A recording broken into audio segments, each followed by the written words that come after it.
بسم الله الرحمن الرحیم. په افغانستان کې له وروستي تحول او د جګړې له پای ته رسیدو سره د نور افغانانو ترڅنګ د خبریالانو ژوند هم تر ډیره بریده خوندي شوی دی، خو په دې برخه کې د ګواښونو نیونو، تنبیه ورکولو، مالي ستونزو او ځینو نورو برخو څخه راپورونه وخت ناوخت رامخته کیږي. د ټولنیز پرمختګ، عامه پوهاوي او خلکو خبراوي په برخه کې د رسنیو اغیز او رول د یو منل شوي حقیقت په توګه راڅرګند شوی دی او نږدې ټول حکومتونه، ډلې او افراد دغه ارزښت منلو ته قایل دي. د کتونکو پام د غوره رسنیز فعالیت لپاره د ټولنیزو شرایطو برابرېدل، بیان ازادي او د خبریالانو خوندیتوب اساسي موارد دي او دا د حکومتونو ذمہواري ده چې وړ شرایط او مساعد ماحول رامنځته کړي ترڅو رسنیو خبریالان پرته له ویرې او سانسوره خپلواک فعالیت سرته ورسوي. په روان وضعیت کې خبریالانو ته ورپېښ ګواښونه څه دي؟ د خبریالانو د خوندیتوب او ملاتړ ادارو او درسونو هڅې څومره اغېزمنې او فعالیت یې څومره ډاډمن دی؟ او د خبریالانو خوندیتوب، ستونزو هواري او ښې همغږۍ لپاره کوم اړین ګامونه اخیستل پکار دي؟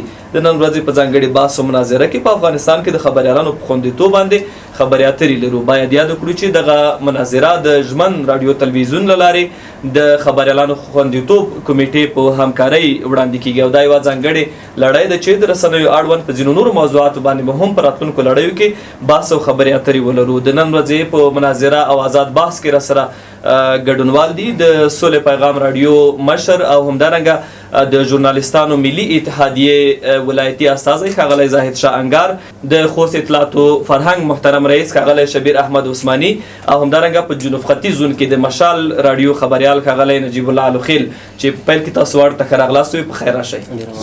په عین وخت کې ټول درانه ګډونوال هم چې نننۍ مناظره کې له موږ سره شتون لري خبریالان او ټولنیز فعالان دي، دوی ته هم په خپلوار سره ډیر هرکلی وایو. په خیر راشئ. پیل زیار صاحب له تاسو کوو. کله هم چې موږ ګورو د خبریالانو د خوندیتوب بحثونه رامخته کیږي او په دې باندې بحث او خبرې اترې کیږي، د هغوی رواني خوندیتوب، فزیکي خوندیتوب او همدارنګه اقتصادي یا مالی خوندیتوب، هغه ځینې مهم فکټورونه او برخې دي چې په هغو څخه بحث او یادوري کیږي. ستاسو خپل برداشت څه دی او همدارنګه په دغه برخه کې هغه علمي بحث څه دی؟ د خبریالانو خوندیتوب یعنې څه؟ بسم الله الرحمن الرحیم. عاطف صاحب ډیره مننه له تاسو. له هر څه نه مخکې خو د بحث ګډونوالو درون رئیس صاحب، محترم الوخیل صاحب، همدارنګه انګار صاحب ته سلامونه وړاندې کوم، همدارنګه د تالار ګډونوالو ته سلامونه وړاندې کوم. هیله مې دا ده چې ټول درنه به روغ جوړ وي، د صحت په جامو کې به وي، د عافیت په جامو کې به وي. عاطف صاحب محترم، که چېرته موږ او تاسو د خبریالانو په خوندیتوب باندې خبرې کوو، عموما د خبریالانو خوندیتوب چې دی زما پاند باندې دریو برخو ته داخلیږي. لومړی برخه د خوندیتوب چې دی هغه فزیکي خوندیتوب دی چې خبریال باید په جسمي لحاظ باندې ساتل شوی وي، خوندي وي. همدارنګه دوهم خوندیتوب د خبریالانو چې دی هغه د خبریال روان ته ځي یا خبریالان باید مینټلي برابر وي، په اصطلاح تر فشارونو لاندې رانه شي، تر تهدیدونو لاندې رانه شي. همدارنګه دریم خوندیتوب د خبریالانو چې دی هغه د خبریالانو د شتمنۍ خوندیتوب دی، د هغوی د مال خوندیتوب دی او د هغوی د درایۍ خوندیتوب دی. عموما دا چې په کومو حالاتو کې د خبریالانو دغه درې برخې زیانمنې کیږي، هغه په د دنیا کې، په د نړۍ کې، نه یوازې افغانستان کې، ټولو هیوادونو کې بحراني حالات، یعنی دغه دنیا چې موږ پکې اوسېږو د یو لړپېښو لړۍ موجودې دي چې دغه پېښې د پېښېدو پر وخت انسانانو ته تاوانونه اړوي، نه یوازې خبریالانو ته بلکې د خبریالانو سربیره نور ټولنې، نور ولسونه هم تر تاثیر لاندې راولي. او عموما د بحرانونو سره د برخورد لپاره یا په بحرانونو کې د خبریالانو د خوندیتوب لپاره مونږ په ژورنالیزم پوهنځي د په کاریکولم کې 2 کریډیټه له بحران څخه د ریپورټ اړوند مضمون تدریسوو چې څنګه خبریالان کولی شي هم بحراني حالات ریپورټ کړي او هم ځان خوندي وساتي. د دې سربیره که موږ تاسو وګورو په دنیا کې په ټولو هیوادونو کې له بحران څخه د ریپورټ لپاره یا عموما د رسنیو لپاره قوانین موجود دي. په اړوند هیوادونو کې مربوطه دینونه دي، مذاهب دي، همدارنګه کلتورونه دي، دودونه او رواجونه دي. هر رسنۍ او هر خبریال چې دا هغه مجبور و مکلف ده چې د اړوند د هیواد، د اړوند د ټولنې قانون ته درناوی وکړي، د دوی دودونو ته درناوی وکړي، د دوی کلتور ته درناوی وکړي، د دوی دین ته درناوی وکړي. که احیانا چیرته دغسې کیږي چې په اصطلاح یو خبریال راپاڅي د اړوند د هیواد یا د اړوند د ټولنې نافذه قوانین په پښو لاندې کوي یا په اصطلاح باندې د دوی کلتور ګواښي یا د دوی د دین خلاف څه کوي. طبیعي خبره ده چې لږ شرونو سره مخ کیږي. که چېرته مثال په طور باندې قانون ماتوي د دولت له عکس العمل سره مخ کیږي. مننه. دغه موضوع ډیره د پام وړ ده، بیا به هم بحث وکړو، خو ستاسو له خبرو دا څرګندېږي چې د حکومتونو او د رسنیو د ملاتړو ادرسونو ورهاخوا خبریالان ځینې فردي او ځاني مسؤلیتونه هم لري چې هغوی په سختو یا بحراني شرایطو کې خوندي پاتې شي. همدغسې ده عاطف صاحب محترم. که چېرته موږ او تاسو وګورو خبریالان اکثریت وخت موږ په ژورنالیزم کې محصلینو ته وایو چې کله تاسو ساحې ته ځئ ان تاسو د عسکر غوندې باید چوس چالاک او د هغوی په شانتې په اصطلاح باندې دغسې وایي چې هر څه ته متوجه وایي، ځیرک وایي. نو کله چې ساحې ته خبریال ځي په اصطلاح د سیلاب راپورټ لپاره ځي، د جنگ د راپورټ لپاره ځي، یا په اصطلاح د زلزلې د راپورټ لپاره ځي، طبیعي خبره ده چې ان هغه طبي برخه یا طبي لومړنۍ مرستې چې موږ ورته وایو په هغې باندې هم زموږ خبریالان باید روزل شوي وي. هغه بایک هغه توکي باید دوی سره وي، او عموما د ځان د خوندیتوب لپاره دوی سره په اصطلاح زغرې وي، باید اوسپنیزه خولۍ وي، بوټان وي. دا هغه مسایل دي چې خبریالان باید خپله د ځان هغه وضعیت وساتي، یا په اصطلاح د ځان خپله په کیسه کې شي، یا خپله د ځان هغه خیال وساتي. نو او ځینې نور مسایل دي چې هغه بیا په اصطلاح د حکومت او یا هم د اتحادیو اړوند کېږي چې هغوی باید دې توجه وکړي. ډېره زیاته مننه. الوخیل صاحب، تاسو لسیزې کېږي چې د ژورنالیزم خبریالۍ په برخه کې په کار باندې بوخت یاستئ. اوسنۍ ساحه او وضعیت د خبریالانو د فعالیت لپاره څنګه ارزیابي کوئ، او کومې ستونزې او ننګونې دي چې د خبریالانو پر وړاندې یا د هغو د خوندیتوب پر وړاندې د ګواښ په توګه یادولی شو؟ بسم الله الرحمن الرحیم. د لوی توانا او مهربان خدای په پاک او سپېڅلې نامه ستاسو جناب رئیس شبیر احمد عثماني، جناب استاد جناب انگار صاحب او د تالار درانه ګډونوال حضار چې اکثره خبریالان او ژورنالیستان دي، د ټولو په اجازه لکه څنګه چې تاسو یادونه وکړه، واقعا د نورو دوستانو سره زم رسنیو کې او خبریالي کوم، او خوشبختانه خوست د افغانستان له ولایتونو ده چې دلته کثرت د رسنیو موجود دی او خبریالان زیاتیږي. ځوان خبریالان دي، با استعداد خبریالان شته، با احساس خبریالان شته، او دوی ټولو هڅه کړې ده چې مسایلو ته رسیدنه وکړي، مسایل کور کړي. لکه څنګه چې تاسو یادونه وکړه، عمومي ضوابط شته او زموږ په هېواد کې قوانین هم شته، خو زموږ هېواد له پیل نه حتی 15 لسیزې شاوخوا بحراني حالت کې و.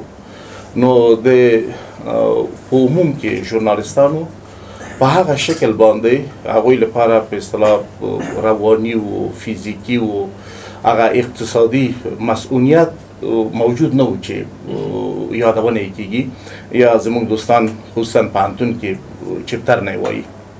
په هر ترتیب بیا هم په وروستیو 2.5 لسیزو کې د رسنیو د ازادۍ لپاره کار شوی دی، او د هغې هغه برکت دی، د هغې هغه لاسته راوړنه ده چې موږ نن کثرت د رسنیو وینو، د خبریالانو وینو، د ژورنالیستانو وینو.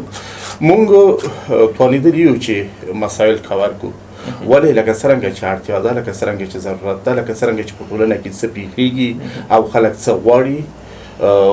ما تاسو ویل چې هغه وضعیت داسې نه دی، موږ نه یو توانېدلي چې هوبهو هغه مسایل کور کړو.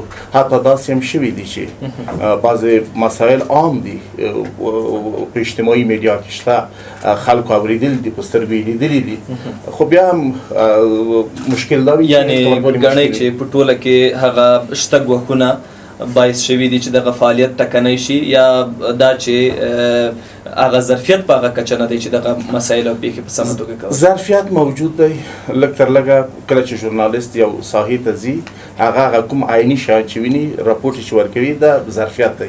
پروا نشته که هغه په ښه عبارتونو کې او په جملاتو کې ځای وایي شي او که نه شي ځای ولی، ولې د هغه پیښې د مسایلو انځور وړاندې کولی شي. منتها دلته هغه شرایط هم داسې دي، نزاکتونه هم داسې دي، دا اجتماعي نزاکتونه هم دي، سیاسي نزاکتونه هم دي، امنیتي نزاکتونه هم دي چې باید توجه وشي. دا چې زه ووایم چې تهدید موجود دی، تهدید موجود نه دی، منتها هغه جامعه دغسې ده. ډېره زیاته مننه. انګار صاحب، تاسو هم په عین وخت کې د یوې رسنۍ مشر پاتې شوی او د خبریالانو د ملاتړو ادرسونو سره د کار سابقه او مخینه لرئ. وروستي ارقام څه دي د خبریالانو د ستونزو په اړه، د هغوی ته د ورپېښو ګواښونو په اړه، او په ټوله کې دغه ادرسونه چې تر مختلفو نومونو او عنوانونو لاندې د خبریالانو د خوندیتوب ملاتړ او دفاع لپاره فعالیت کوي، هغوی څومره فعال دي په اوس کې؟ بسم الله الرحمن الرحیم. زه هم په خپل وار سره سلامونه وړاندې کوم د میز پانل یا میزبانو ته او د مناظرې ګډونوالو ته او په ټوله کې ستاسو د ژمن راډیو ټلویزیون لیدونکو او لیدونکو ته. یو خو مخکې دوستانو دې باندې بحث وکړ استاد ټولو، زه په دې باندې صرف یو شی اضافه کول، دوه شیان اضافه کول غواړم. اول دا چې یو خو دا اصل دی او دا باید هر ژورنالیست د ځان سره وساتي چې د ځان د خوندیتوب نه یا د خپل د ژوند نه هیڅ خبر مهم نه دی. اول ځان مهم دی. دا که چېرته موږ یو ځای کې یوه پېښه وي یا لکه مثلا طبیعي پېښې وي یا مثلا چېرته کومه جګړه وي یا د دوه کلیو دوه قومونو ترمنځ یا په بل ډول، یعنې دا مهمه نه ده چې موږ اول باید لاړ شو راپور جوړ کول، باید ځان د خوندیتوب لپاره فکر وکړو چې موږ څنګه ځان خوندي کولی شو. که چېرته خطر و هغه راپور مهم نه دی. دویم دا چې مخکې استاد یاده کړه، زه په دې باندې یو بل څه علاوه کوم د خوندیتوب لپاره چې درې مسلې وښودل. یو قانوني مسؤلیت هم دی چې موږ په افغانستان کې قانون لرو، د رسنیو قانون نافذ دی. د اولې ورځې نه چې کله تحول راغلی دی د افغانستان د حکومت یا په ټوله کې د سرپرست حکومت یا دولت د ویان دا اعلان کړی دی چې د ټولنیزو رسنیو قانون په افغانستان کې نافذ دی او چې داسې په وضاحت سره هیڅ یو بل قانون په اړه باندې لا تر اوسه نه دی ویل شوي لکه د افغانستان د ټولنیزو رسنیو قانون یا د همګاني رسنیو قانون چې دی. دغه هم نافذ دی. دا په خپل یو لوی مسؤلیت دی د خبریال لپاره. که چې د قانون نه وي په هغه صورت کې خبریال نشي کولی چې څه ووایي. هر څوک کولی شي چې دی د کار نه منع کړي ځکه قانون به نه وي. اوس د دې قانون په رڼا کې هیڅ یو ژورنالیست د کار نه څوک نه منع کوي، رسنۍ د کار نه منع کوي چې دا په خپله یو لوی مسؤلیت دی. بل هغه لکه فزیکي امنیت کې چې راځي امنیتي مثلا امنیت دی چې هغه خو تر اوسه پورې یا په اوس وخت کې د افغانستان په کچه باندې تقریبا ډېر ښه دی نسبت د پخوا په پرتله ډېر ښه دی.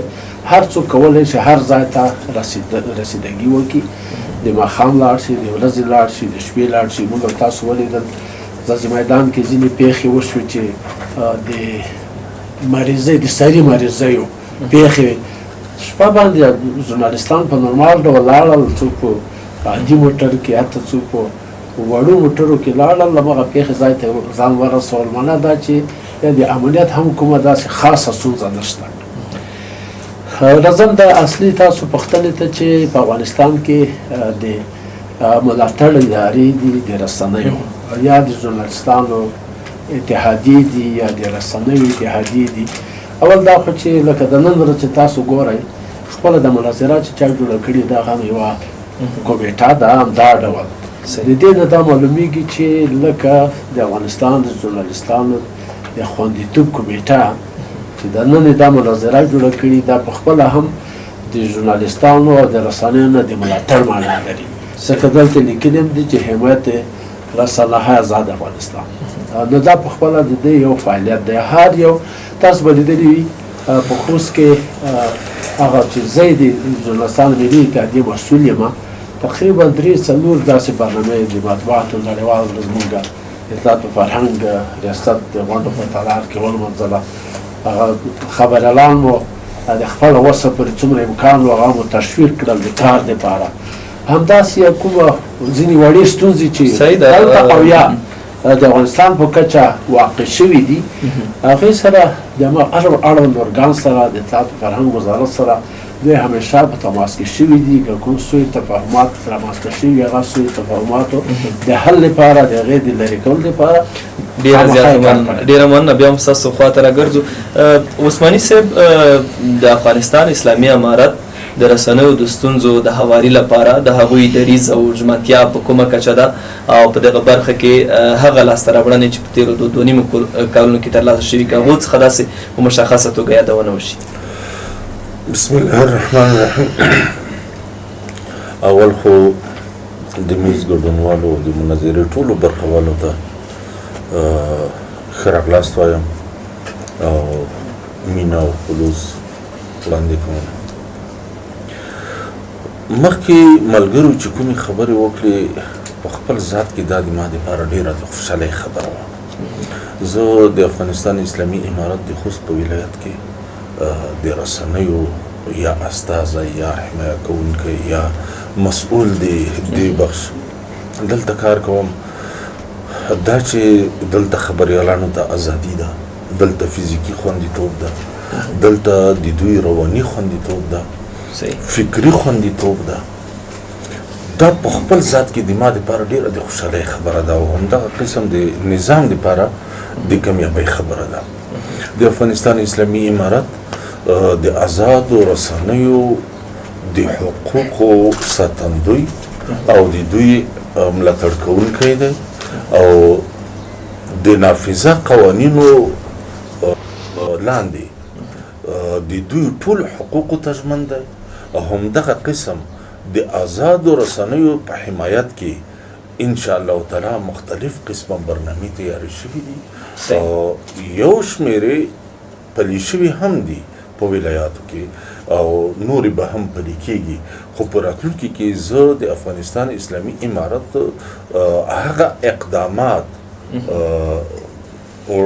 پیشبیني کوم چې د رسنیو د ملاتړ دپاره په پام کې نیول شوي دي او ډېر ښه به وي ان شاء الله تعالی. په راتلونکي کې به موږ د ډېرو آزادو رسنیو شهیدان اوسو او دا چې صرف زموږ په ولایت کې ژورنالیستان د لسګونو نه سلګونو نه بلکې د زرګونو تعداد ته رسېدلي دي، دا ډېره د خوشحالۍ خبره ده. یو وخت داسې و چې انګار صاحب یو څو کسان ملګري به نور وو د موږ په شمول په دې ولایت کې به وو، لیکن دا ارمان مو لرلو چې کاشکې د دې مسلک خلک ډېر وي. نن موږ چې وینو دا زموږ دپاره ډېر خوشحالوونکی محفل ده، ډېر ښه انځور ده د موږ دپاره او دا د موږ هم ارمان و. عثماني صاحب، تاسو چې کومو نقاطو ته اشاره وکړه یقینا ډېر هیله بښونکي دي او د مثبتو ټکو په توګه که یادوو په خوست کې د یو شمېر نویو رسنیو زیاتونه او د هغوی فعالیت د نمونې په توګه یادولی شو، مګر له همدې خوسته یو شمېر ریپورټونه هم موږ په دې وروستیو وختونو کې لرل یا په تیر کې ځینې کوچني خبرونه چې یو شمېر خبریالان دي یا نیول شوي د موقت وخت لپاره یا د پښتنو ګرویګانو لپاره هغوی احضار شوي وي. دغسې ځینې موضوعات چې رسنیز کېږي راپورته کېږي، فکر نه کوئ چې یو ډول سیوری په هغو مثبتو لاسته راوړنو باندې غوړوي کوم چې د خوست اطلاعات و کلتور ریاست یا په ټوله کې د حکومت له لاسته راوړنو څخه یادولی شو؟ اول خو زه بیخي دا خبره مثبته نه ارزیابي کوم او دا نه منم چې دلته د خبریال نیولی شوی وي. نیول یو شان ده، د هغوی سره مفاهمه کول دا بل شان ده. په خوست کې هیڅ خبریال نه دی نیول شوی. نیول هغې ته وایي چې په خبریال د کار په جریان کې په یو داسې کار باندې ونیولی شي چې هغه د قانون مطابق کار کوي او بیا ونیولی شي، نه یو څوک چې د قانون مطابق کار کوي او بیا یا د قانون خلاف کار کوي او بیا ونیولی شي یا د هغوی سره د مفاهمه وکولی شي، دا نیول نه دي بلکې دا د چارو په جریان کې ځینې ستونزې دي چې د هغې هوارولو دپاره اقدامات دي. دا چې ځینې خلک یا ځینې ادارې دې ته بل رنګ ورکوي، فکر کوم په وړو کې شګه ده. ډېره زیاته مننه او ولاړ به شو په دغه موقع باندې څو ګډونوالو نظریات به راواخلو. ځینې اساسي موضوعات نور هم پاتې دي چې هغه به بحث کېږي. یو څو د نننی پروګرام او مناظرې ګډونوال هغوی چې غواړي پوښتنه ولري زموږ له میلمنو څخه هغوی کولی شي اشاره وکړي او هغې نه وروسته به د دوی پوښتنه واخیستل شي وروسته به له میلمنو سره شریکه شي. عابر به لومړی پوښتنه کوونکی اوسي. بسم الله الرحمن الرحیم. په اول سر کې خو رئیس صاحب بوانګار صاحب استاد محترم مالخیل صاحب ادیب صاحب او ټولو ملګرو ته سلامونه. خوشحاله یم چې زه بیا هم د داسې پروګرام کوربه یو چې هغه د خبریالانو لپاره په ټوله کې ځانګړی دی. عثماني صاحب دغه پوښتنه زما تاسو ته راجع کېږي. رسنۍ چې اوس وخت کې اقتصادي وضعیت ښه نه دی او خبریالان له ګڼو اقتصادي ستونزو سره مخ دي. دولت په دې برخه کې کوم پلان لري د خبریالانو لپاره؟ ترا څه فکر کوم نظر لري؟ नमस्कार قدرمن میلمانه را د اطلاعات ګډونوال ته مې ډېرې سلامونه کلمات خوشحاله یم چې د ډول مناظره کې زه ګډون کوم. جناب رفیق صاحب خپله خبره کې اشاره وکړه چې هغه ډول چې څه ډول اړتیا ده خبریالان هغه ډول دغه پېښې نشي کولی هغه چې بېلابېلې ستونزې دي. زما په نظر رئیس هم دلته ناست دی. هغه ادارات څوک دي یا مسؤلیت څوک لري چې خبریال ته دا زمینه سازي وکړي چې دی وکولی شي په هغه ډول لکه څه ډول چې خبریالۍ اصلي اصل ده هغه پېښې کور کړي او رامنځته کړي او خبریال ته هېڅ خطر احساس کړي. ډېره مننه. کور ودان له تاسو ټولو. الوخیل صاحب وړاندې تاسو په خپلو خبرو کې اشاره وکړه چې ګویا هغه څه چې لازمه ده یا پکار ده یا هغه څه چې ټولنې اړتیا ده یا هغه څه چې په ټولنه کې ستونزې دي څومره چې باید وشي په هغه اندازه نه دي کور شوي. وایي ستونزه اساسي کوم ځای کې ده کومې او کومې ادارې او ضد دخل اړخونه دي چې کولی شي دغو ستونزو د هواري لپاره لاس په کار شي؟ د رسنیو د راپورټ کونې مسایل زه ډېر دي. ټوله جامعه چې څومره مسایل لري که هغه اجتماعي مسایل لري که هغه قومي مسایل لري که هغه نور مسایل لري هغه کور کولو ته اړتیا لري. خوشبختانه ډېر مسایل کور کولو کې ستونزه نشته او عادي خبریالان ځي مسایل را اخلي او کله چې وروسته مرجع ته راجع کېږي او چا نه کلیپ اخلي او په دا کې شخصا جناب عثماني صاحب زیاته همکاري کړې ده ځکه هره مسله چې وي که دوستان ورته مراجعه کوي عثماني صاحب تکلیف باسي هغه خپلې مربوطه ادارې نه مسله را اخلي او رسنیو سره یې هغه غبرګون شریکوي. البته استثناءات شته او دا استثناءات چې دي دا داسې نه ده چې اوس پیدا شوي دي. دا له پخوا نه مو شاید راتلونکي کم یو څه وخت دوام وکړي. دا هغه شي ده هغه حساسې مسلې دي. حساسو مسلو کې موږ داسې نه وایو چې په اصلاح حکومت یا بعضې ادارې په هغه کې ملامتې دي ځکه موږ پوهېږو چې ځینې مسایل اسرار هم وي چې هغه د دوی حق دی چې خوندي شي خوندي پاتې شي.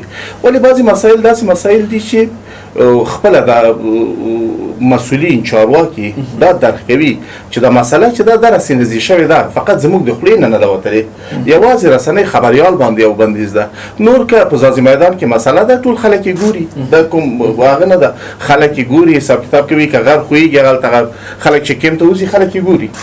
نو موږ وایو چې کله داسې مسایل خلک عام خلک پرې خبرېږي نو دې په ارتباط باندې خو هغه بله درجه مسؤلیت چې ده د رسنیو ده نو خلک په هغه وړینه مرجع کې رسنیو ته توجه کوي.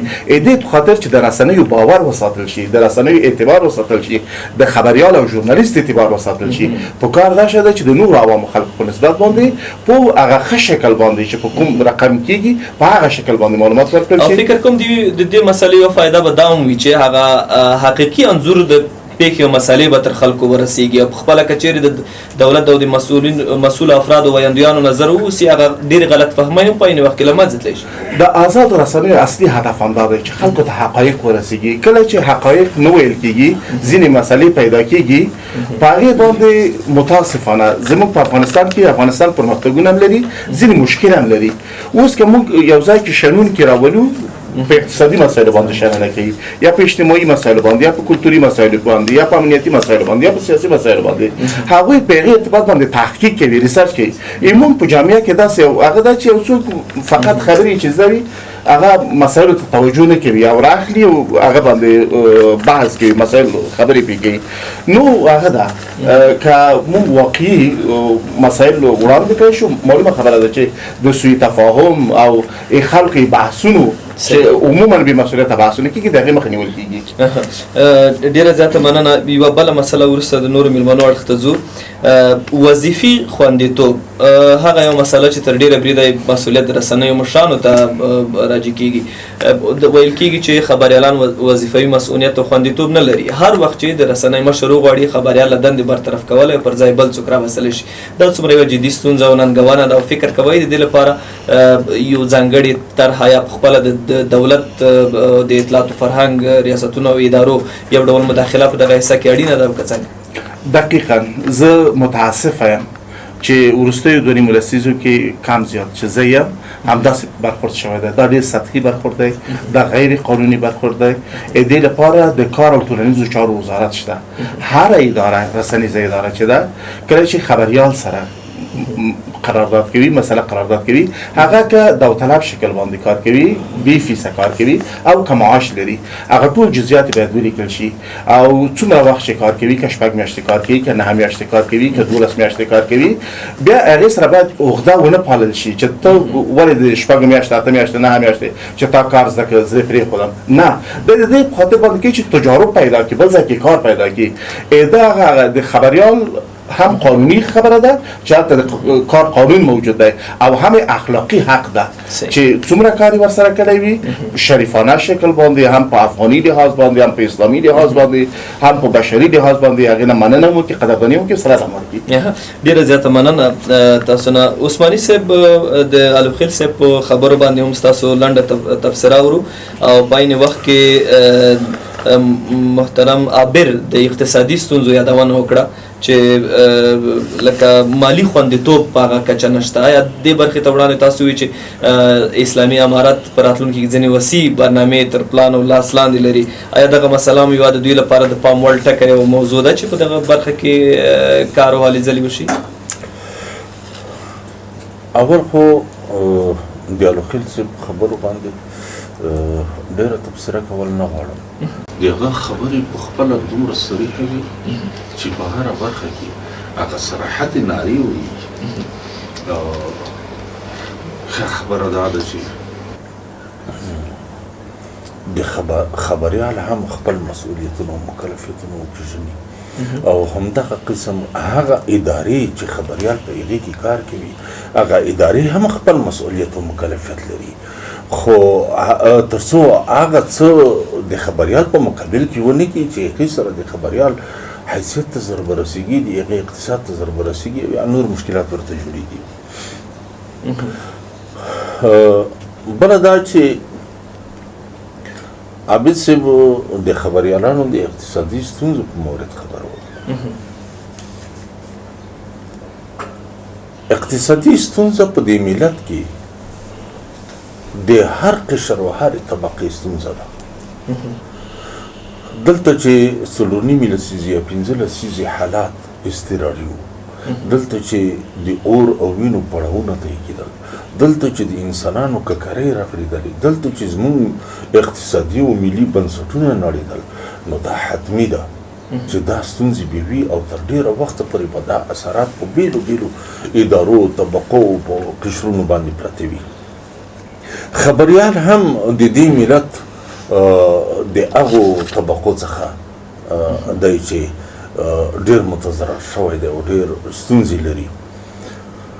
دا چې د دوی د ستونزو د حل کولو دپاره موجوده نظام کوم اقدامات کړي دي په دې باره کې اول خو نظام تر اوسه پورې داسې په اقتصادي لحاظ په پښو ولاړ نه دی چې موږ دې ووایو چې یو څه نور مهم کارونه سرته ورسېدل. اوس د رسنیو ډګر دی چې دا هم باید په پښو ودرول شي ځکه موږ ډېر نورې ستونزې لرو، خو ولې دا هم ډېره مهمه ستونزه ده. د دې ستونزې د حل کولو دپاره امارت نه تنها دا چې پروګرام لري بلکې د دوی دپاره قوي تصامیم نیولي دي چې هم به د نظام د طرفه حمایه کېږي او هم به نظام د دوی دپاره کاري فرصتونه برابروي چې د هغې لارې نه د دوی اقتصاد تقویه شي او داسې ادارې به رامنځته کوي چې هغه خاصتا د خبریالانو په ستونزو په حل کې کار وکړي. نو دلته خو ان شاء الله تعالی که څه هم اوس موږ بالفعل داسې څه نه لرو چې اوس ووایو چېرې موږ د خبریال سره دا د اقتصاد په ستونزې په حل کې دا 1 میلیون روپۍ ورکړلې یا موږ دا 10 میلیونه روپۍ ورکړلې. که د ډېره مننه که د فزیکي خوندیتوب مسله باندې هم یو څه لنډ بحث وشي که چیرې په پیښه کې د خبر جوړولو په ساحه کې له یو خبریال سره نامناسب چلن کیږي یا هغه خدای نخواسته تاوتریخوالی د هغه په وړاندې کیږي د هغه غږ تر کومه بریده اورېدلی کیږي چا ته رجوع وشي او که رجوع کیږي څومره به هغه خپل حقونه ترلاسه کړي؟ اول خو دا باید ووایم چې خبریالان ورونه چې داسې پیښو ته رسیدګي کوي دا د دوی مسؤلیت هم ده دا مکلفیت هم ده چې دوی باید داسې عاجلو پیښو ته رسیدګي وکړي چې د هغې نه راپورټونه برابر کړي. خو که چیرې احیانا دوی د ستونزو سره مخامخ شول نو دلته امارت په ټولو ولایاتو کې د اطلاعات فرهنګ ریاست هغه اداره ده چې د خبریالان د هغوی پورې تړلي دي. دوی باید په د هرې ستونزې په باره کې د هرې ستونزې اړوند د اطلاعات فرهنګ ریاست سره په تماس کې شي.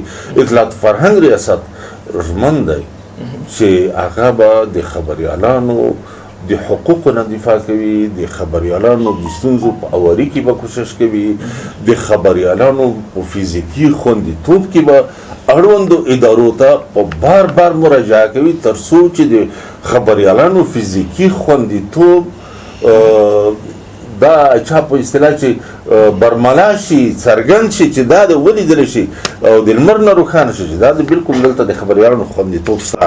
له دې وړاندې که دغسې څه پېښ شوي وي آیا رسیدګي شوې ده؟ هغه وخت دلته یو خبریال چې دلته یوه د ګاز د ډبې چاودنه شي و یو خبریال کوشش کړی و چې په ډېر عجولانه ډول هغوی ته ورشي د هغې ځای عکسي وکړي ولې هغه خبریال ملګری استخباراتو نیولی و.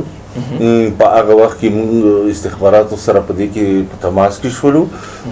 هغوی ووایي چې موږ په دې خاطر دا نه دی نیولی چې دا خبریال دی بلکې داسې فکر مو کړی دی چې که دلته داسې یو څه وي چې ده ته زیان ورسوي بلکې د زیان د رسونې په خاطر مو دا اقدام کړی دی د رسونې د مخنیوي په خاطر مو دا اقدام کړی دی او ډېر ژر به دا خبره حل شي انشاءالله. الحمدلله اطلاعات فرهنګ ریاست محض چې خبره وکړه هغوی سمدستي د هغوی د خبریال د خلاصون اقدام وکړلو. که څه هم په اضطراري حالاتو کې ټول نظامونه دا شاید په ټول دنیا کې کله کله داسې یو څه وشي چې غیر متوقع وي. ډېره مننه. انګار صاحب څو اړخونه یاد شول چې کولی شي د خبریالانو خوندیتوب تضمین کړي یا د هغوی رول پکې ډېر اغېزمن دی د خبریالانو د ملاتړ همکارۍ او د خوندیتوب هغه کمیټې او درسونه هغه که نړیوال دي او که سیمه ییز دي د هغوی کار او فعالیت د حکومتونو دنده په خپله د رسنیو د ادارو مسؤلیت او د خبریال ځان انفرادي مسؤلیتونه او پام چې کولی شي دغه برخه کې ښه والی رامنځته کړي. ستاسو خپل برداشت څه دی؟ څنګه خبریالان په ټولنه کې خوندي کیدی شي؟ له کومو لارو چارو استفاده کیدی شي؟ مخکې الاخر څه یو خبرې ترسره وکړه تاسو مختلف ځواب کوي لکه رسنیو مسؤلین په هر وخت کې چې وغواړي یو نفر مقرروي سبا یې لرې کوي او خبریال هم چې خوښه وي نن دی سبا نه دی هغه هم کوم مکلفیت نه احساسوي همداسې رسنۍ په دې اړه باندې څو کاله وړاندې د افغانستان د ژورنالستانو او رسنیو فدراسیون چې د افغانستان په ملي کچه 19 نهادونه د دې غړیتوب لري په دې باندې کار وکړي چې د دې لپاره د کار یوه لایحه تصویب کړي د حکومت د قوانینو په رڼا کې چې د کار قانون په افغانستان کې شته د کار قانون چې لکه د کار او ټولنیزو چارو وزارت هغه وړاندې کوي بیا د وزارت عدلیې د لارې بالاخره دا مرحله ده د کار قانون شته په ټول نړۍ کې هم شته خو په افغانستان کې د کار قانون شته خو متاسفانه هغه طرحه جوړه هم شوه بیا سر ته ونه رسېدله د اوس هم ساري وخت دی چې په دې باندې د رسنیو مسؤلین ژورنالستان همدا ډول د رسنیو او د خبریالانو د خوندیتوب نهادونه او حکومتي ادارې په دې باندې کار وکړي چې دغه ستونزه حل کېدای شي. استاد زیار که څه تخنیکی بحث وشي بحراني وضعیت کې په انقلابونو کې ناورینونو طبیعي پیښو ورلګېدنو نورو ځایونو کې خبریالي څنګه یا مسؤونه خوندي خبریالي څنګه کېدای شي ستاسو په فکر او کله چې تاسو محصلینو سره په بحث کوئ دغه موضوعات څنګه هغو سره شریکوئ؟ ډېره مننه عاطف صاحب، زما په فکر باندې ډېره ښه پوښتنه ده. د دې لپاره زه وایم چې که چېرته لومړی موږ بحران وپېژنو چې بحران څه ته وایي. عموما ما مخکې هم دې باندې خبرې وکړې چې بحرانونه طبیعي او غیر طبیعي پیښې دي چې له ځان سره ویجاړي لري او شته امکانات له منځه وړي. د خلکو کورونه ورانوي، بازارونه ورانوي، په اصطلاح تعمیرونه ورانوي، د دې سربیره لوی لارې بندوي، ترانسپورټ سیستم خرابوي، د خلکو ځمکې شاړوي، د خلکو څاروي وژني او د دې سربیره نور.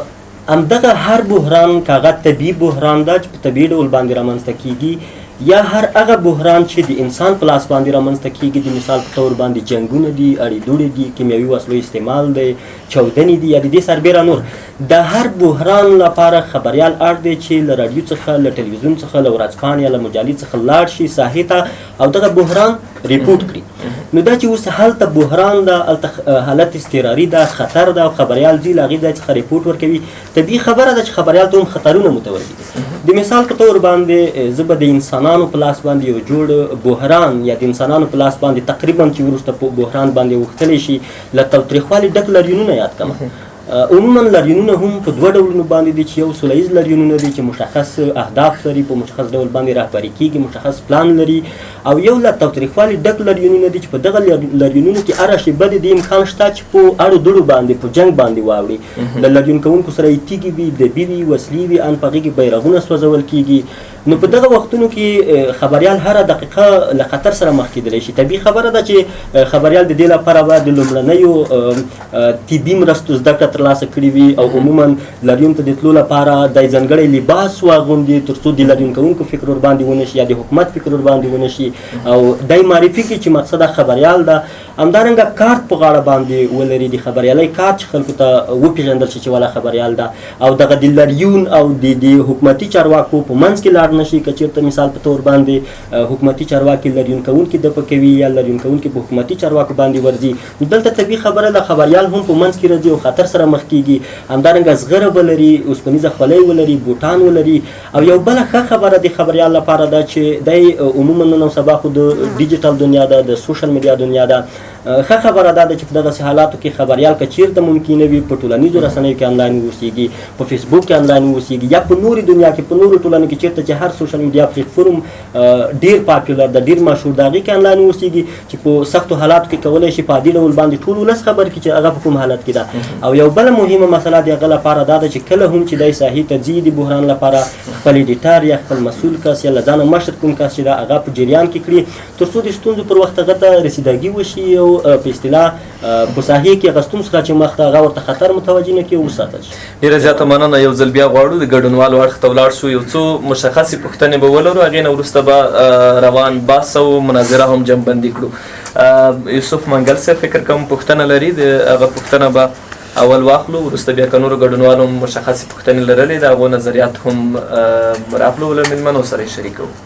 زما پوښتنه به له انګار څخه دا وي، زما په نظر هغه خبریالان د زیاتره وخت له بار سره مخ کېږي چې هغه مسلکي برخورد ونه کړي. یعنې که یو خبریال د ژورنالیزم ټولو اصولو ته ځان مراعات کړي هغه هېڅ وخت د مشکلو سره نه مخ کېږي. د رسنیو څخه د ملاتړ ادارو د خبریالانو د کارکوونکو څخه څومره کار کړی، یعنې څومره د مسلکي روزلي خبریالان؟ ډېره مننه. که نور ملګري وي، عبدر صاحب مخکې مې یو ځل پوښتنه وکړه، طرار صاحب هم وکړه، که نه وي بیا نو دوی ته ځو او د دوی پوښتنې راخلو. که نه وي کوم ملګري پوښتنه کول غواړي؟ ښه عبر مهرباني اول ستاسو پوښتنه اورو. مننه. مو پوښتنه بیا هم رئیس صاحب ته راجع کېږي. رئیس صاحب دغه اوس وخت کې وخت نو وخت لکه تاسو چې ویله کړله په تېره ورځ په هغه بازار کې ګاز ډبه وه چې داسې یو هغه پرېخرمانسه شو، څه موده مخکې بیا په یو مارکېټ کې په بازار کې اور لګېدلی او په دې وخت کې هغه امنیتي ځواکونه چې دي یعنې مطلقاً چې چا سره ټلیفون ده یا کمره ده یعنې ډېر جدي چلند کوي. اوس دلته موږ سره پوښتنه دا ده چې آیا دا دی په خپل سر دا چاره کوي که نه د مشرونو هدایت دی دی ته، ځکه اوس په مارکېټ کې اور لګېدلی دی، ضرورت دی زه داسې څه نه وینم چې په دې برخه کې څوک داسې راپور ولیکي چې هغه د دولت ضد وي. هغه خبریال چې دلته اوسي د همدې خورې د آب و هوا نه استفاده کوي، نو مطمئن یم چې دا څه به نه خپروي چې د هېواد د نظام د قوانینو خلاف اوسېږي. ډېر کله لکه ښه مثال یې تېره ورځ ډبې چاودنه کړې وه، که یو خبریال په مسلکي ډول یو راپور خپور کړي، خلکو ته وایي چې د یوه خبریال خبره یا د یوه د سټیزن ژورنالیست ترمنځ پارک کړي، خبریال وایي چې اندېښنه مه کوئ، یوه ګاز ډبه وه، هېڅ نوه ستونزه نه لري. خو هم وخت نو وخت داسې مسایلو کې خبریال ته اجازه نه ورکولی کېږي چې عکاسي وکړي یا همالته د عیني شاهدونو نظر وکړي. ترار صاحب هم وروستۍ پوښتنه به ولرو، هغې نه وروسته بیا د مېلمنو اړخ ته ځو. ډېره مننه. زما پوښتنه هم د عابر صاحب د پوښتنې سره پیوسته ده. رئیس صاحب په خپلو خبرو کې اشاره وکړه عثماني صاحب چې خوست کې وخت د ګاز ډبه چودلې وه، بیا یو خبریال د استخباراتو لخوا بول شو، بیا دوی په هدایت بېرته خوشې شو. په هغه چودنه کې زه خبریال ته کوم ځای کې کومه ساحه کې کومه پېښه وشي نو خبریال کوشش کوي چې هغه پېښه کور کې ځان ورسوي. زه خپله هم تللی وم هغې ساحې ته، خو البته هلته د امنیتي ځواکونو هغه برخورد چې د خبریالانو سره یې کوله په داسې حال کې چې لوګو هم ورسره وه، کامره هم ورسره وه، مایک هم ورسره وه، هغه برخورد هم د عامې خلکو څه ډول چې د عامو خلکو سره کړ همدغه ډول د خبریالانو سره. ډېره مننه. نو په دې برخه کې رئیس صاحب د اطلاعات او کلتور په امنیتي ځواکونو ته همدغه شان اړوند ادارات سره څه کړي دي او دې برخه کې څومره مفاهمات شوی دی او کار څه دي. ډېره مننه.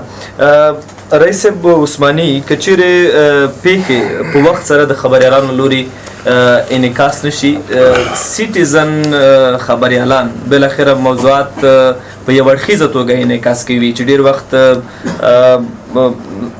هغه پایلې چې دي یا په اصطلاح هغه خبر ډېر سم نه وي او ستونزې لا پسې زیاتې کړي. فکر نه کوئ د امنیتي ادارو له مسؤلینو سره په دغه برخه کې ناستې ډېرې اړینې دي تر څو هغه موظف امنیتي کسان هغوی پوه شي چې خبریالان په وړاندې د هغوی چلند باید څومره مسلکي اوسي، په کومو شرایطو کې په څه ډول هغوی ته اجازه ورکړي. نو دغه مسله چې په عابر او ترار هم په عین شان یوه پوښتنه وکړه، ستاسو په فکر څومره اړینه ده؟ د پیښو په وخت امنیتي کسان کله کله چې داسې د خبریالانو سره داسې برخورد کوي، دا یو داسې عمل موږ نشو بللی چې دا د بیان د ازادۍ خلاف ده یا دا د خبریالانو سره یو قسم قصدي برخورد دی، بد برخورد. البته دوی د امنیت د ساتنې لپاره خپل اصول لري، شاید هغه خپل اصول په نظر کې نیولي وي او زموږ اصول دا دي، د خبریالانو اصول دا دي چې هغه د پیښې په وخت عاجل ځان ورسوي تر څو خلک عاجل د هغې پیښې د واقعیتونو نه خبر کړي. همداسې قسم ټولې ادارې دي، ولې موږ په بار د امنیتي ځواکونو د امنیتي ادارو سره په دې باره کې ناسته کړې ده، خبرې مو ورسره کړي دي چې د پیښو په وخت خبریالان باید خوندیتوب ولري.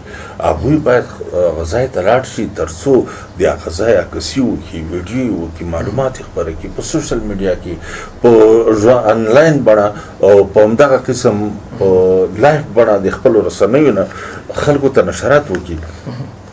ولې دوی دا یو عذر مونږ ته ویلی دی چې دلته په افغانستان کې د ډېر وخت نه پردي لاسونه راوږدل شوي دي. هغه کله کله داسې وشي چې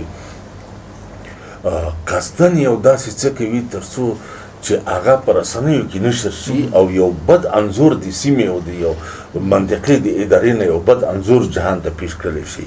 د دې په خاطر چې هر څه شفاف کېږي، رڼا کېږي، معلومیږي، د هغې نه وروسته هغه حقایق خلکو ته ورسېږي. په دلته یو څه نقاط شته، باید یو څه نه څه تاسو خبریالان هم ګزاره وکړئ او موږ به هم دا ګزاره وکړو چې نه چا په اصطلاح چې نه سیخ سوی او نه کباب سوی، چې نه ستاسو مخنیوی شوی وي او نه دلته د هغه دښمن فعالیتونو ته یو داسې انعکاس ورکړی شوی وي چې خلکو ته دا وښیي چې او دا څه وشول او هغه دښمن په هغې باندې امتیازات واخلي. خو موږ بار په دې مورد د امنیتي ادارو سره خبره کړې ده. خدای ته امید دی چې په راتلونکي کې به نور هم حالات ښه شي. خو خدای پاک مو د داسې پیښو نه وساتي، دا ملت دی خدای پاک د داسې پیښو نه وساتي چې په هغې کې د دښمن لاسونه وي. نه انشاءالله تعالی موږ دا کوشش کوو چې د افغانستان ټول سرحدات، هغه سیاسي سرحدات، اقتصادي سرحدات، مطبوعاتي سرحدات، دا ټول باید قوي وساتو.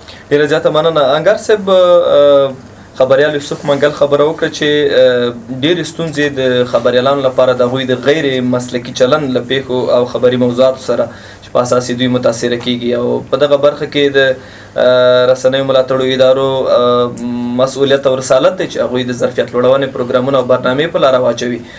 فکر نه کوئ هغومره نومونه او ادرسونه چې په دغه برخه کې فعال دي فعالیت یې په هماغه کچه نه دی؟ فارغتان د منګل صاحب پوښتنه پر ځای ده چې د خبریالانو د مسلکي ظرفیت لوړونې لپاره په بېلابېلو برخو کې باید کار وشي. کومه ځای پورې دا نه چې زه په دې باندې ځان خلاصوم چې موږ دومره کار کړی دی، ملي اتحادیه مسؤلیت کمیټې دومره کار کړی. خلکو چې ما ته یاد دي د تحول نه راوروسته د ژورنالستانو او حتی د ژورنالیزم پوهنځي د څلورم ټولګي د محصلانو لپاره موږ په بېلابېلو وختونو کې د ژورنالستانو ملي اتحادیې په خوست کې 5 برنامې لرلي. صحیح. دلته اکثره دوستان دلته شاهدان دي چې دې برخه کې اخیستې ده. حتی داسې د ژورنالیزم پوهنځي محصلین چې موږ په عملي برخه کې او مسلکي برخه د پوهنتون کې روزل شوي دي، زده کړې کړي دي، تحصیلي کړې ده. په عملي برخه کې چې کومه روزنه دوی ته ورکړل شوې ده، اوس هم تقریبا په اکثریت رسنیو کې هماغه ژورنالستان بېرته په دندو ګمارل شوي دي. صحیح. هملته شته دی، په زرغون تلویزیون کې شته، ژمن کې شته، په خرغښت کې شته، په راډیوګانو کې شته. دا د یو او بل څومره چې زه معلومات لرم، ژورنالستانو خپلواکې ټولنې هم په خوست کې یوه برنامه لرله چې خپله مجددي صاحب هم راغلی و، کوم یو چندین ورکشاپ یې لرلو. مسؤلیت کمیټې هم یو څو برنامې ما په یاد دي چې ژورنالستان د خوندیتوب دپاره.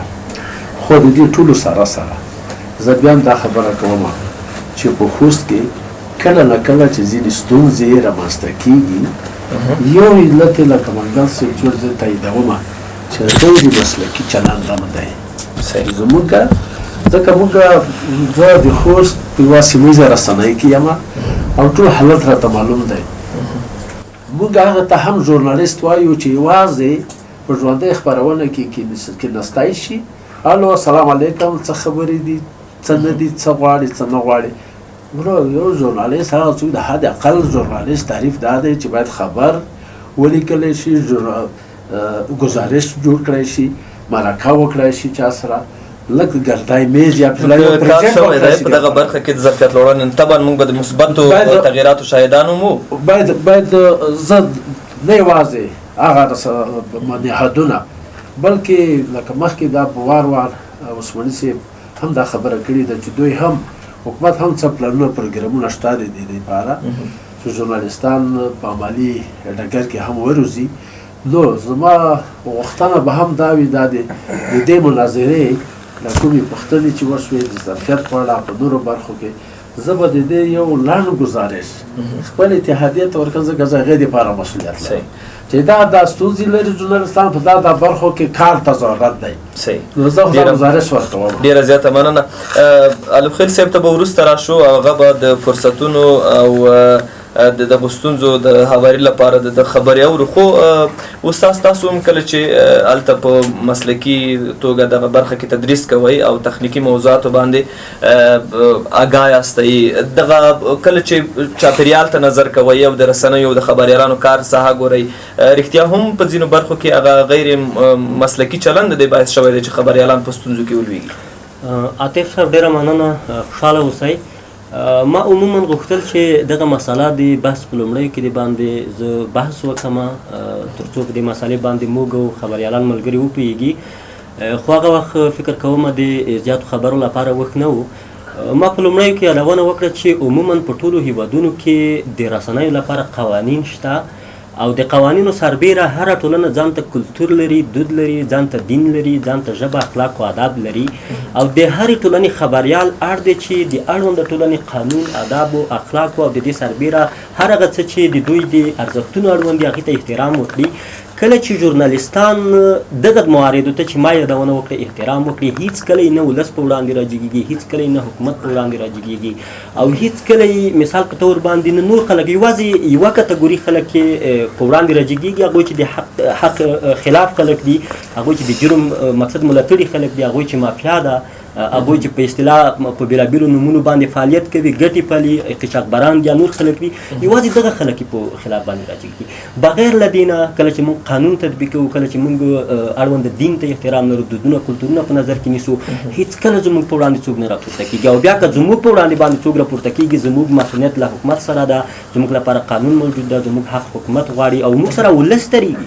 د ولس زور د خدای زور ده، او هیڅ کله بیا په دغه حالاتو کې خبریال ته تاوان نشي رسېدلی. ډېره زیاته مننه استاد زیار. الخیل صاحب فرصتونو ته په پام سره همدارنګه حکومتي ادارې او دغه برخه کې دخل نور اړخونه چې دي د دوی مسؤلیتونو ته په پام څومره هیلې شته چې د خبریالانو د خوندیتوب په برخه کې موږ د مثبتو تغییراتو او خو فرصتونو لیدونکي اوسو، یا څه کول په ټوله کې پکار دی چې بالاخره خبریالان په خپله کاري ساحه کې خوندي پاتې شي؟ مننه. اصلا تر اضطراري حالاتو عادي حالات زیات وي. اضطراري حالات کله کله پیښیږي، او اضطراري حالاتو کې متاسفانه مخکې هم مشکل شته، او علت یې همدا شی دی چې که یو ځای کې امنیتي منصوبین وي، کیدای شي نه وي امنیتي منصوبین وي، او نور مسایل وي، داسې څه پیښیږي چې موږ یې تلافي نشو کولی. فکر نه داسې نشو کولی چې ووایو چې تیر پروګرام کې هم داسې یو مشکل را پیدا شول، اوس بیا پیدا شول. دا کیږي، یو عادي حالات دي.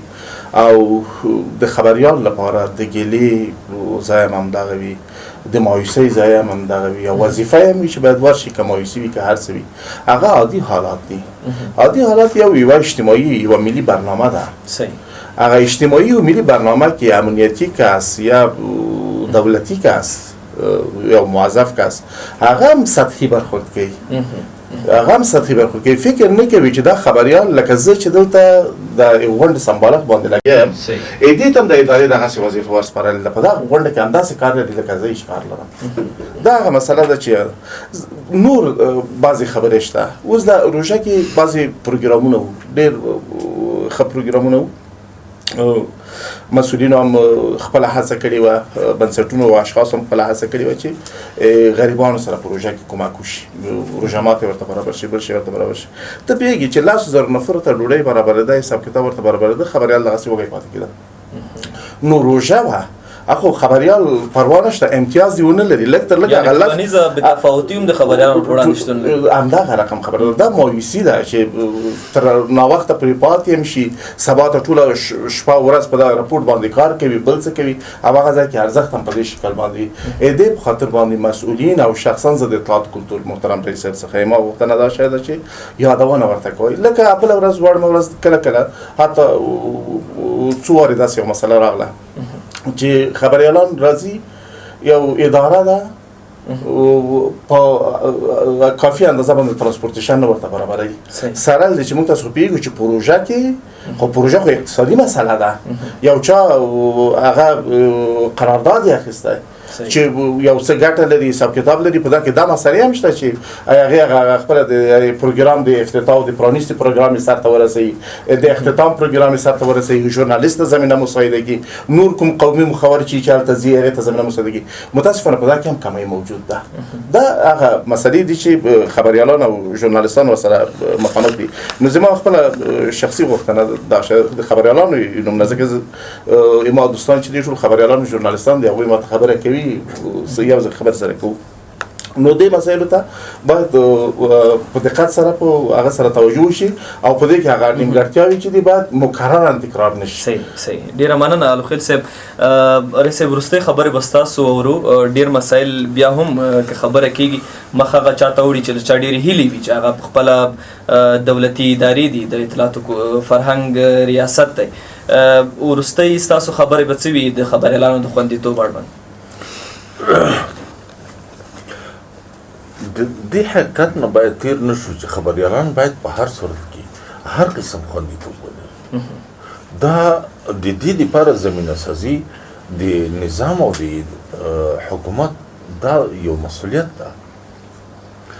ځینې وخت خبریالانو ته رسیدګي ونشي کړلی، یو څوک البته یا اداره او یا آزاد ټولنې او مؤسسات الوخیل صاحب چې کوم د مایوسۍ خبره وکوله چې 10,000 کسانو ته ډوډۍ رسیږي ولې خبریال وږی پاتې کېږي. اول اطلاعات فرهنګ ریاست و چې په دې په برنامه باندې قانوني تنقید دا کولو چې تاسو باید دا برنامه دا پروګرام د اطلاعات فرهنګ سره ریاست سره شریک کړئ، د هغوی سره دا پلان شریک کړئ تر څو چې دغه پلان په داسې رقم تطبیق شي، داسې رقم جوړ شي او بیا تطبیق شي چې چاته د شکایت موقع په لاس ورنشي. متاسفانه چې ځینې خبرې رامنځته شولې، ښه انعکاسات یې هم ونه لرل او دا د نن د الوخیل صاحب دا شکایت یې پر ځای ده. زه یې دا منم. خبریال باید ولې وږی پاتې شي؟ د هغې دپاره مستقل باید پروګرام ونیولی شي، د هغوی د ډوډۍ د څښاک د ناستې او د ولاړې دا ځای ټول باید په نظر کې نیولی شوي.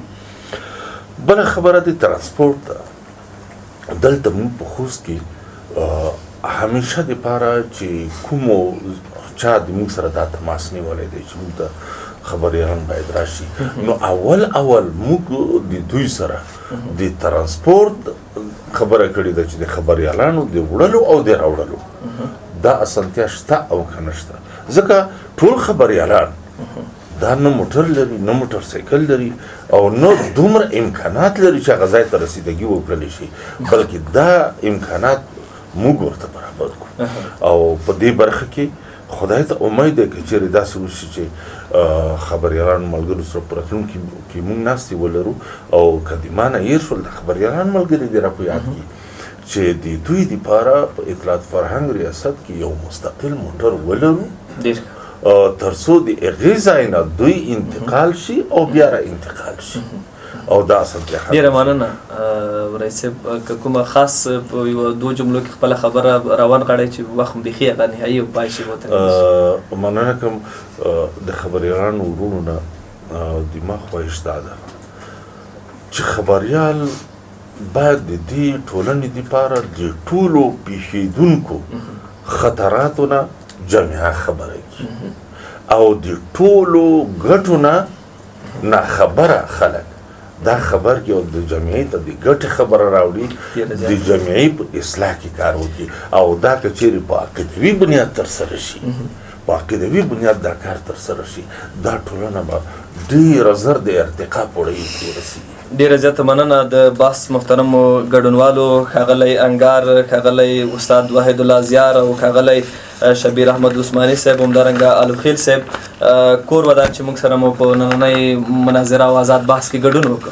ډېره زیاته مننه تاسو نه او په عین وخت کې له ټولو درنو ګډونوالو څخه هم ډېره زیاته مننه کوو چې تر وروستیو په دغه مهمه موضوع کې موږ سره برخه واخیسته او خپل نظریات یې هم له مېلمنو سره شریک کړه. د نن ورځې دغه مناظرات چې د خبریالانو د خوندیتوب اړوند وه او د رسنیو خبریالانو د ملاتړ د یوې خاصې برنامې برخه وه د ژمن راډیو او تلویزیون له لورې وړاندې شوه.